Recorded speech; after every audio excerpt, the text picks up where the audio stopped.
Hey everyone, it's Christina and Austen with Craft Beauty Lab. Today we're going to do our quarterly trends report. We like to dissect all the trends we're seeing on the media and in the magazines and kind of give you a sense of whether we think those are going to be long term and things you should be incorporating into your skincare as a brand, and or whether we think they are more of a fast fashion, just something that we're seeing written about and not going to be lasting. The reason that we think as a brand that you ought to be paying attention to the trend reports, well, a lot of it can be made up things and things that are really just going to be happening for this next couple of months and something to talk about. It's going to be the stuff that when people are Googling, they're seeing it, it's going to be in the magazines. So your customers are going to be asking about it. So even when you're deciding not to incorporate something into your brand, it's always great to be able to speak to why you're not doing it or why you are. So with that being said, we're going to divide it out into three sections. We're going to go over ingredients. Austen is an ingredients connoisseur. He loves looking at ingredients. We're going to talk about categories of products that we're seeing as trends, and then we're also going to talk about consumer behaviors. And we'll just get right into it. All right, Austen, we got ingredients. Tell me all about what you're seeing getting listed on the ingredient side. Yes. So there's a lot of ingredients that are that we keep on seeing kind of show up as far as trends, and we kind of grouped a few together, and we can kind of talk about them as groups to kind of make it easier. So I think the first one I want to talk about is like anti-aging ingredients. This is definitely a trend that I would say is just never going away. Part of the big reason people like skincare is that it helps kind of help to defy some of the things that experience we when we age. Um, so one of the ingredients that we're seeing in this category, time and time again, is peptides. And my understanding is peptides are a string of amino acids that help create the building blocks for your skin, basically. And so these peptides help to let your skin operate at its most healthy levels. There's always new peptides hitting the market, and there's new companies that are trademarking their peptides and things like that. So I think peptides are definitely a trend that you'll see to stay because they are just the building block to your skin, and we are seeing actual benefits from these peptides. What do you Yeah. see with them? I would say that peptides are definitely here to stay, that it's going to be something you see long term over the next decade, more and more incorporated into Mhm. skincare. It can still be really difficult to divide the hype for what really works because there's new peptides coming out every day. Some of them are definitely better than others, as well as formulating with them. Are they being formulated in a way that they can be absorbed topically? Is it really the best peptide? But peptides are definitely on my radar as something that we will continue to formulate with more and more. And eventually, I don't think skincare formulations are even going to be able to kind of be in any category that doesn't actually include peptides as we move on. But that's talking a few more years down the road. So that one I'm definitely putting in the checkbox of keeping your eye on it and really doing the research. What are the peptides that are Mhm. working? And it's definitely more than a trend, that one. Yeah. Another one ingredient that pops up in this category that we're seeing is L-glutamine. And that one is one that I'm not super familiar with, and it's kind of newer to me. Do you have some information on that one? So L-glutamine is it's you're going to see it passed around a lot because it's known for building collagen. So you're going to see it. I don't actually recommend formulating topical products with it. It is something that if you want to take internally as an amino acid, it's a good amino acid to take internally. It can help your skin build more collagen, but I Mhm. don't see strong enough studies coming out clinically on the topical side that would make me think it's a worthwhile ingredient to add in topically.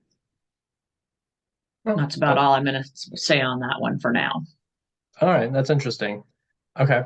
Um, and I would say the last ingredient that we're kind of seeing in this anti-aging category is retinol. And that's probably an ingredient that most of us are familiar being in the skincare industry. That is what we call a tried and true. There's so many studies behind the actual benefits that retinol does to increase the collagen production in your skin, help with eliminating fine lines and wrinkles. So that I do kind of see is interesting because you'll see both retinol as well as retinol alternative product ingredients like bakuchiol.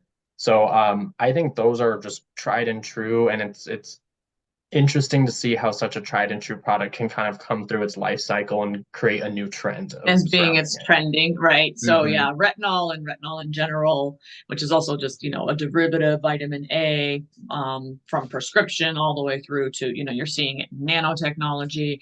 It's definitely, as an ingredient, I would say the probably most researched ingredient with the most clinical backing for having long-term benefits in the skin. Finding the right ingredient, that you want to be using in your formulas for, what level of, super rapid change, but really dry, flaky skin versus more gentle. You want to be using all of that. I am not at this point that impressed with any of the alternatives I'm seeing for retinol. So Hmm. I still strongly recommend retinol derivatives over things like bakuchiol. Even though it came out and it was trending for a while, I don't see it being as strong of an ingredient. So that's my 2 cents on the retinol with what I'm seeing on the clinical side. Let's see what Yeah, else. What other categories do you have for ingredients going on? yeah. So another big category, which I think if you've been paying attention to skincare in the last few years, it's not going to become it's not new to you. It's antioxidants. That I think is something that we're starting to see more and more in skincare, and I don't see that going away. There are just so many health benefits for antioxidants, basically removing those free radicals in your skin cells, and that's just kind of like helping keep your skin at its optimal health. Um, Yeah. and so we're seeing a lot of just new ingredients that are touching on the antioxidant category. One that's new that I have seen so much buzz around, but I can't necessarily speak on the actual benefits of is algae. Is that something that you know a little bit more about, and do we formulate with algae?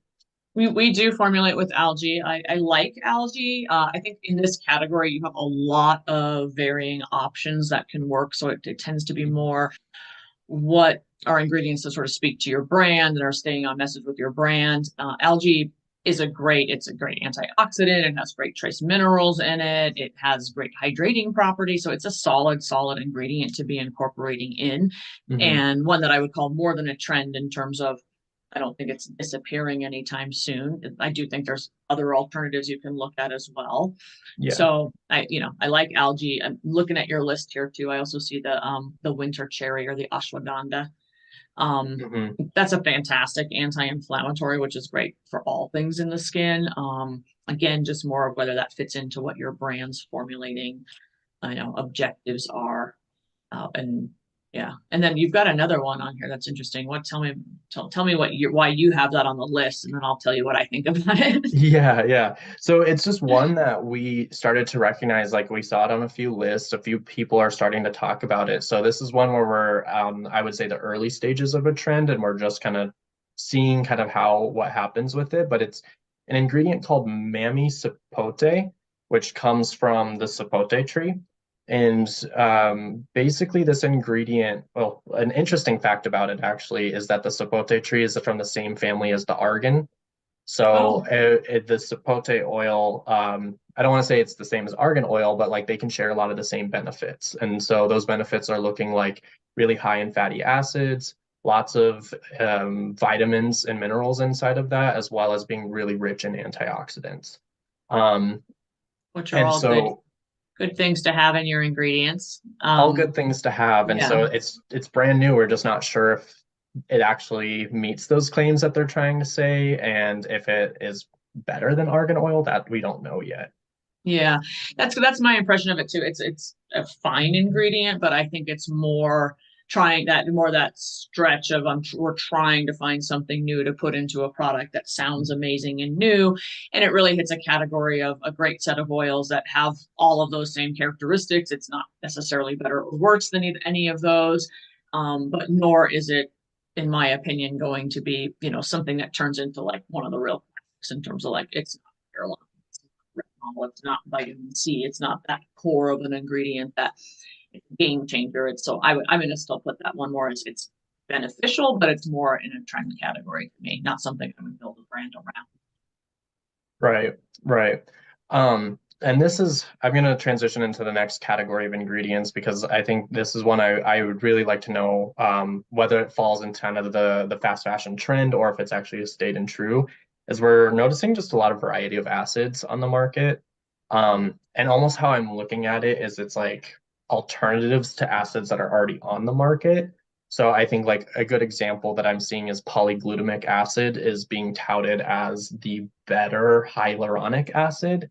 I think there was a singular study that said it can hold 1,000 times more weight in water than hyaluronic acid can.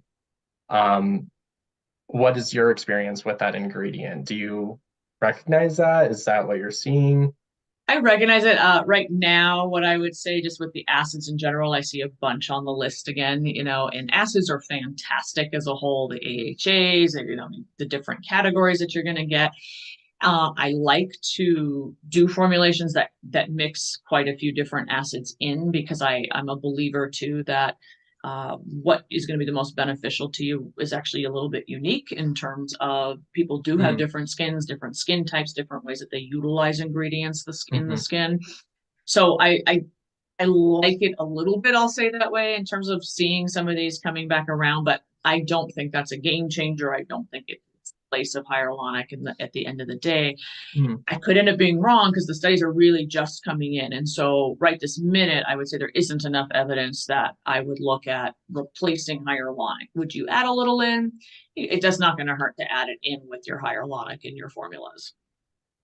And I would say Nice. the same kind of about all these other ones I see on your list here, the Kojic.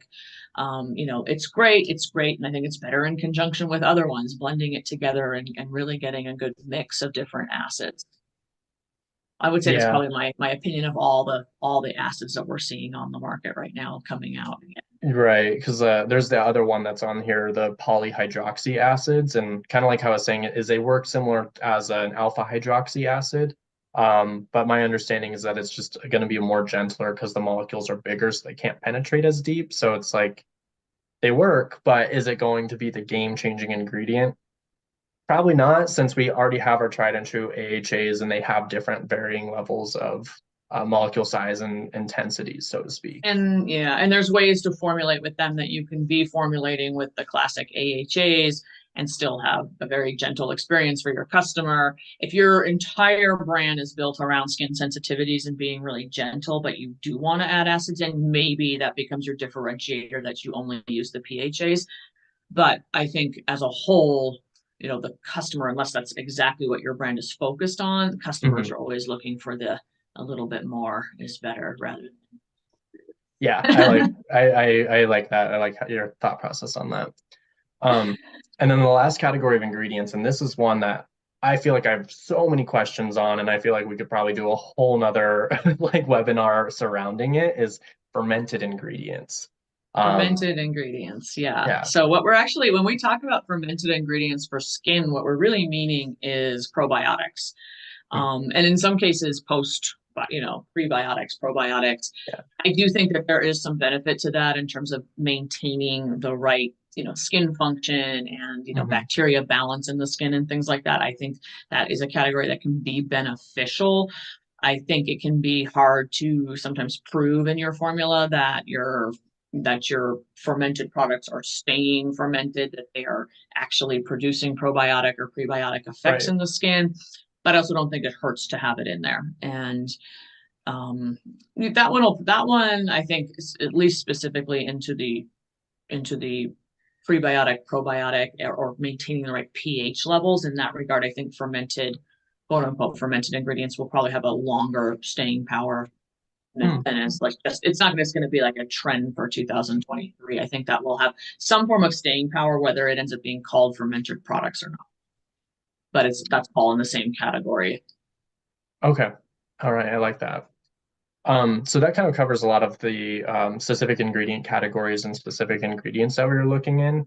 I'd like to transition into the different like categories of products and types of products that we're starting to see hit the market and all of that. And I'll let you talk about the first one, uh, The menopausal products. the Okay, menopausal products. I'll do that.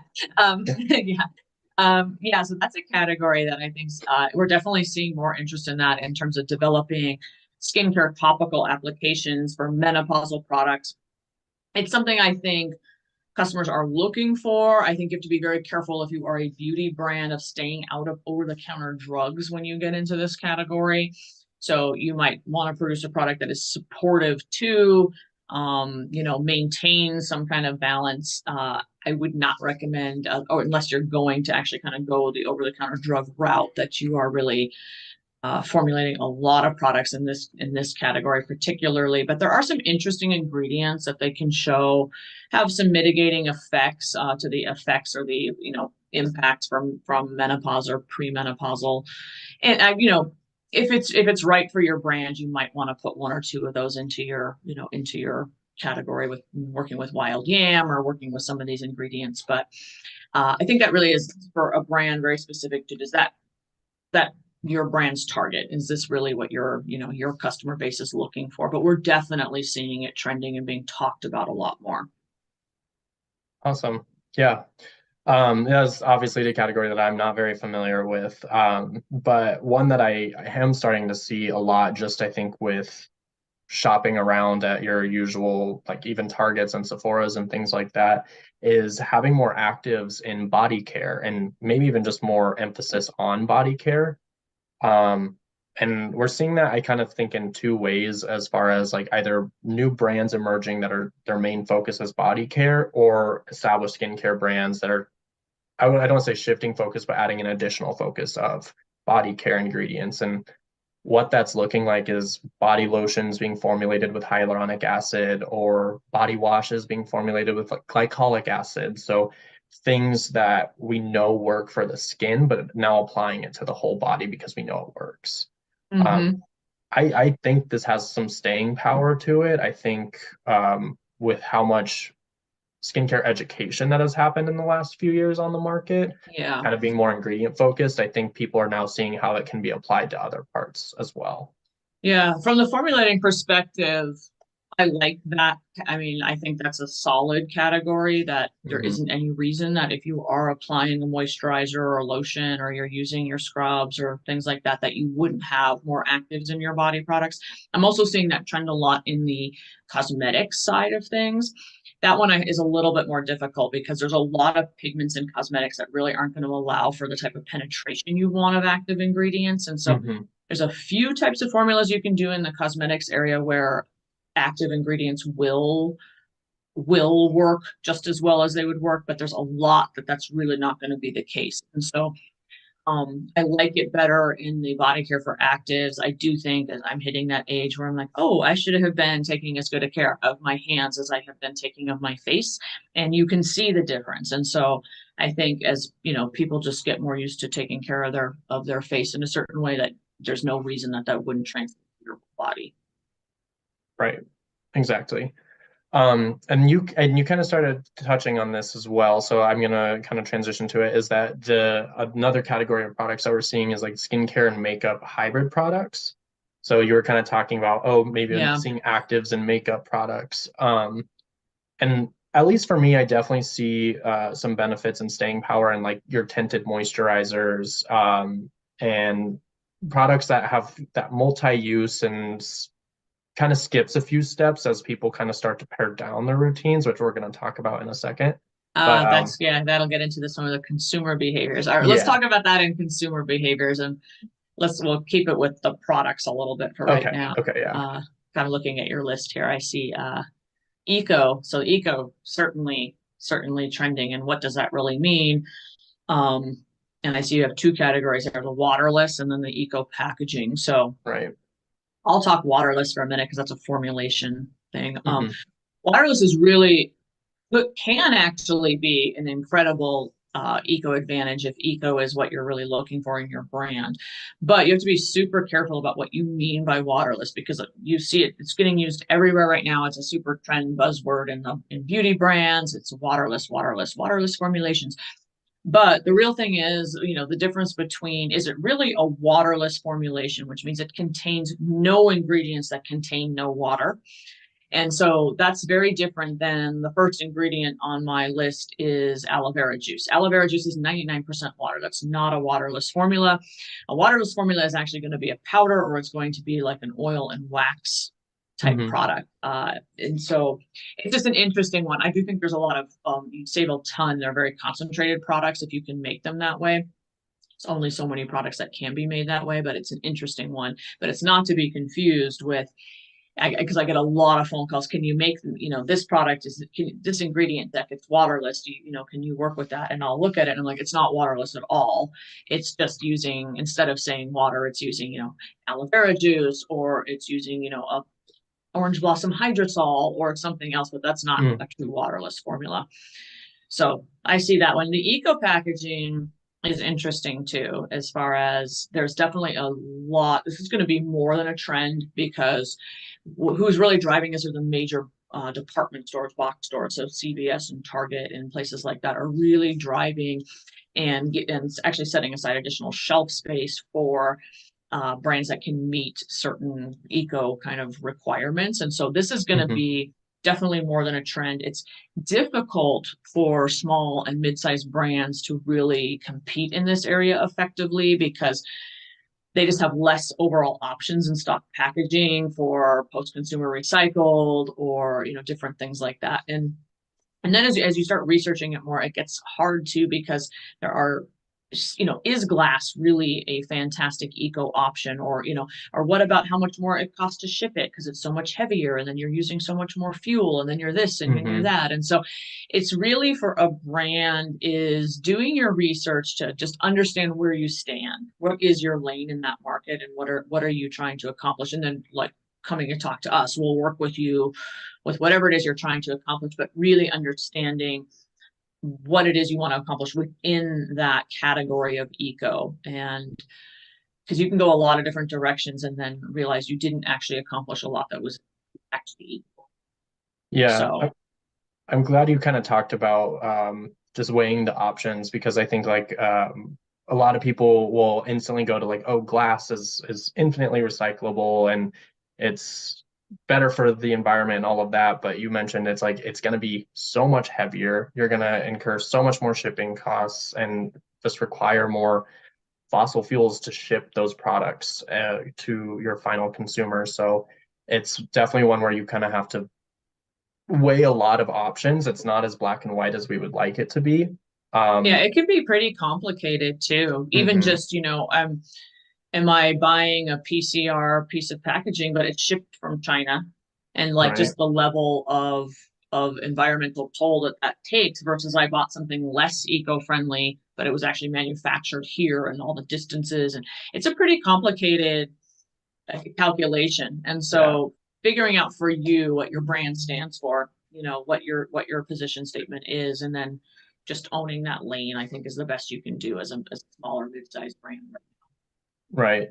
And I would say, like, at least from what I'm noticing too, is the arguably the sustainable option to me that I'm seeing is that's sticking the most is refills. So Yes. either a product that is sold and then you buy this like a pouch separately that is significantly less environmental impact and you just refill it, or it just comes in a little pod and you swap out the pod in your jar. Mm-hmm. Um, The pods are okay. I mean, they still have a pretty good environmental impact, but those collapsible, anything that's really collapsible is definitely going to be so much less plastic and packaging mhm, than any of the stand-up bottles and different things. Like, we could talk about this one for a long time, but we'll right. move on to the other ones, or we'll end up on a 2 hour long live. Right. Why don't you tell me a little bit more about what you're seeing in the category of East Indian skincare? Kind of looking, this kind of almost conjuncts all of our categories together, looking at like Ayurvedic ingredients as well. Okay. Yeah, I've been talking with a few people. I've definitely heard that when we start talking about the venture capital funds and stuff like that, and what types of beauty brands are funding and actively looking for right now, this is definitely a strong, strong category. They're really interested in ingredients coming out of that area. They're interested in that Ayurvedic tradition. They're interested in the kind of the rituals and the traditional skincare coming out of East India. So I think a interesting one that I think is in terms of thinking about incorporating some ingredients in. It's not for every brand. Again, it's really what does your brand stand for? But I do think if you are a brand sitting in this category, that is a category within the beauty industry that is set to grow. And so if you are a brand in that category, that's a good space to be in because, the beauty industry is so saturated, but this will be one that you're going to see investors looking at, you're going to see retail space being available for. So if you have a strong position in the beauty brands, in the beauty industry, with that as one of your is like your core statement and you know a lot about those ingredients and that's how you are making your products, you're going to probably have some pretty good success in the next couple of years. And I can't say whether I think that's a super long-term trend or not. Hmm. Or Okay. it's more than a trend, or if that's going to be something for the next 2-3 years. I'm not sure about that yet. Yeah, I guess it would kind of depend to see how the market kind of reacts to it as they more and more kind of hit the scene. Yeah. And that kind of is a good segue into like another category, and I would also argue consumer behavior of Korean skincare. I'm seeing that like obviously that's a product category, it's from a specific place, but there's also just a behavior that we're seeing people actively looking out Korean skincare. I think that stems from just the level of research that comes from Korean skincare. Like there's a little bit of like I think some trust that gets put into it. It is a much more regulated market in Korea than it is here in the United States. So I think there's a little bit of kind of that like trust factor that people look for. But I don't know, what else are you seeing surrounding I would say like Korean skincare? Well, I would say I think that that's actually been trending for a couple of years. I Hmm. don't really know. I am seeing some new large brands launching in the United States that are based around and from Korea and based around their skincare system, which is a very what I'll call maximalist system. And so we're looking at the 8 steps. We're looking at a real sense of deliberateness and a willingness to put in time and effort. And so I do think that there is a space for that in the United States that will be a long term for some group. But I also think as we look at the trends too, we're going to look at the Hmm. opposite as well, the minimalist and Yes. actually some of this like we can talk about that skinimalism. So on the Hmm. on the, I do think there's going to be a continue to be a space for Korean skincare. I don't know whether I think it's going to continue to grow as quickly as it has been. There's going to be a bit of a learning curve in some of it because different areas of the world and different skin types and skin thicknesses and stuff like that, whether it translates from a marketing perspective as well as even from a formulation perspective as cleanly Right. as we would like it to. But there's no doubt that they have done a good job in what they do, and I think a lot more actually from the consumer standpoint that they're really willing to take the time in and do the ritual that goes with a Mm. very multi and disciplined skin approach, skincare, multi-step, and the time it takes on a daily and weekly and monthly basis to do all the different. So Right. my thinking there, I'll be curious to see. It's going to continue to grow in terms of the brands that are entering the market coming that are already highly successful in Korea, but um, I don't know. I'll be curious to see what their level of success is in this country. So that'll just be interesting to see. Hmm. Um, and then what we also have right now is a trending at the exact same time as we have the opposite, which is the skinimalism, the minimal skincare. How impactful can we have as few products as possible be?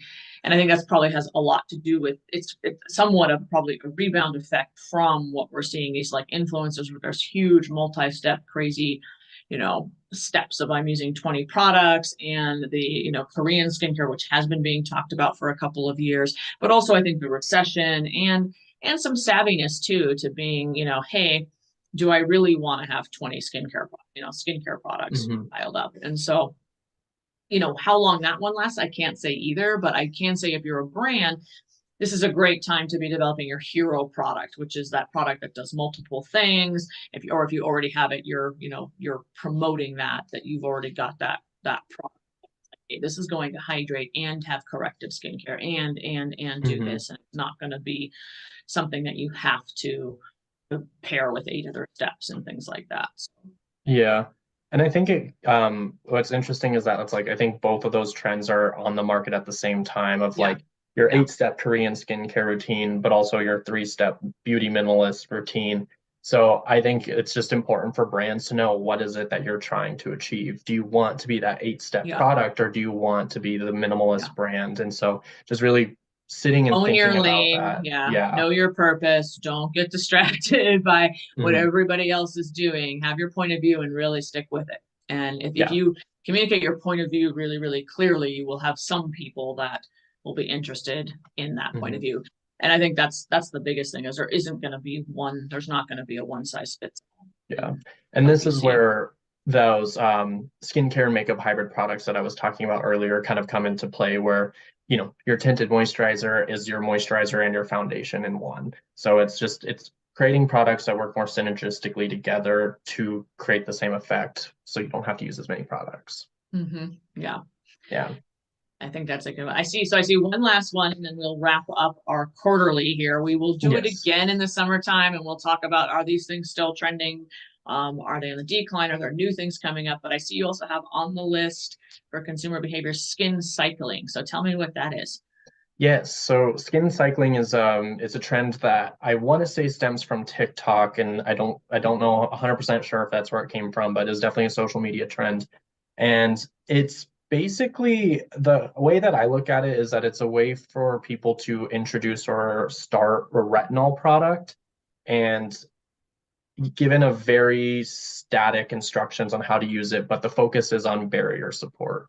And basically, what skin cycling is the concept is on night one, you're exfoliating. Night two, you're using your retinol, so that way your exfoliating skin is taking that retinol in.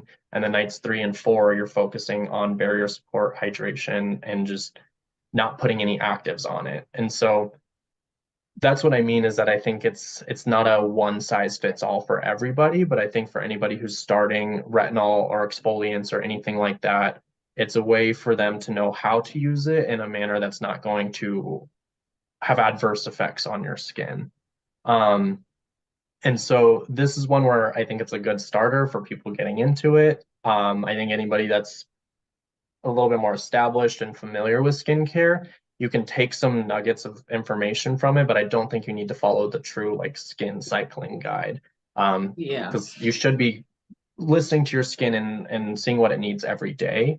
And a static 4-day routine isn't gonna really check in with your skin every day. Yeah, so that's kind of exactly what that is when you say it is like, oh, okay, that is how people would basically start using a retinol and get their skin adjusted to it. Mhm.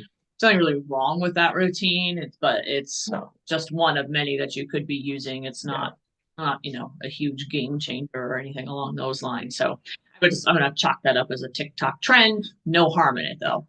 Yeah, but I don't think it's worth developing an entire brand around skin cycling. I think it very much is a trend Yeah. and it's a good starter for people, but I don't think it's one that's gonna take off and be the next 10-step skincare routine, so to speak. Yeah. Yeah. Yeah. I agree with that one. All right. Well, I think that's our list for this quarter, right? All these things. It'll be really interesting to see if these are the same things we see on the list in 3 months or if there's totally new ones coming up, if Mhm. gaining traction, losing traction, or if there are any new clinical studies come up that support any of them. So we'll be back in 3 months on this one and do it again. Yeah, and if there's any trends that you guys are seeing out there right now too, feel free to let us know what your opinions are on them or if you want us to cover it in the next episode, just so that way we can kind of see what you're seeing as well. Yeah. Yeah. All right. Have a great day. We will see you All right. soon. Have a great one. Take care, everyone.